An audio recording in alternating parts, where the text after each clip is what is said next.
Sikkerhed ved brug af motorsav er vigtig.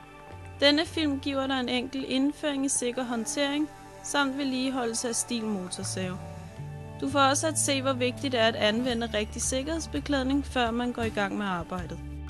Første trin er at fylde saven op med miljøbenzin og kædesavsolie. De fleste stilsav har værktøjsfri åbning af dækslerne. På nogle få modeller medfølger nødvendigt værktøj til åbning af tanddækslerne.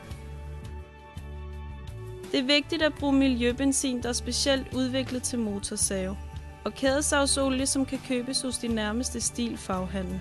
Husk altid at fylde kædesavsolie på, når du tanker benzin på saven. De fleste stilsave har værktøjsfri hurtig stramning af kæden. Løsne dækslet en omgang, stram eller slægt med skruehjulet til kæden er rigtig strammet op. Kæden skal kunne rotere let på sværet. Stram dækslet, og saven er klar til brug.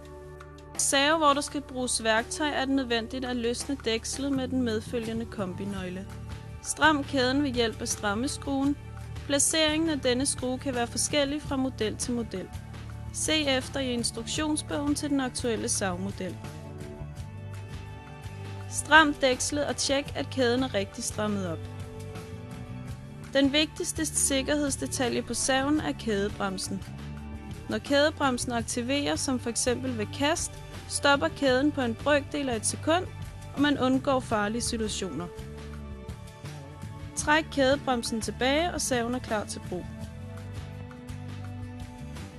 For at opnå optimal skæreeffekt og for at reducere slitagen på motoren, skal man udskifte en nedslidt savkæde. Dette gøres nemt ved at afmontere dækslet.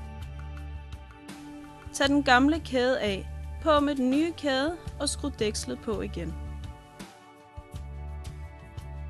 Stilsav har etgrebsbetjening til alle funktioner på saven. Stop, start og sjork. Håndtaget på saven er også udstyret med gasspærre. Sørg for at have et solidt greb om dette for at bruge gasbetjeningen. Sæt betjeningspælen i sjorkstilling. Træk i snoren til saven tænder. Flyt så pælen et trin op. Træk i snoren til saven kører. Brug gasgrebet for at få saven til at køre i tomgang. Saven står nu automatisk i arbejdsposition. Saven stoppes ved at sætte pælen i øverste position. Den vigtigste vedligeholdelse på en motorsav er at holde luftfiltret rent. Åbne det bagerste dæksel, tag luftfiltret af og blæs det rent. Sæt filtret og dækslet tilbage på plads. Vedligeholdelsen er helt værktøjsfri. En sikker procedure til start af saven er som følger. Venstre hånd holdes på forreste bøjle. Den bagerste bøjle stikkes mellem benene, højre hånd på startsnoren og træk til. Det første man gør, når et træ skal fældes, er at bestemme fældretningen. Sørg for, at der er ryddet omkring træet, og at der er en flugtvej, hvis træet skulle glide bagud. Læg forhugget i den retning, som træet skal fældes. Skær først skråt oppefra og derefter vandret. Derefter skæres hovedsnittet fra træets bagside. Pas på, at fældekammen er lige for at opnå den optimale fældretning.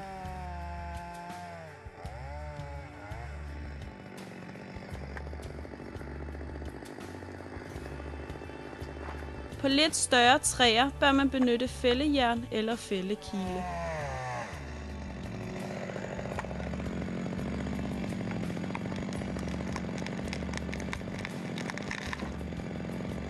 En repetition viser, hvad der sker. Pilen i billedet viser fældretning. Først laves forhugget til træets fældretning. Først skråt, så vandret. Derefter ind fra bagsiden frem mod fældekammen og ud med saven. Indsæt kilen. Derefter skæres hovedsnittet fra siden en anelse under kilen. For at undgå arbejdsulykker er brug af sikkerhedsudstyr meget vigtigt.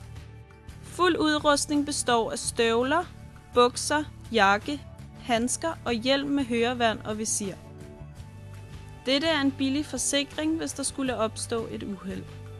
Dette eksempel viser, hvor let en motorsav skærer igennem et par almindelige bukser. Er du derimod udstyret med sikkerhedsbukser, sker følgende.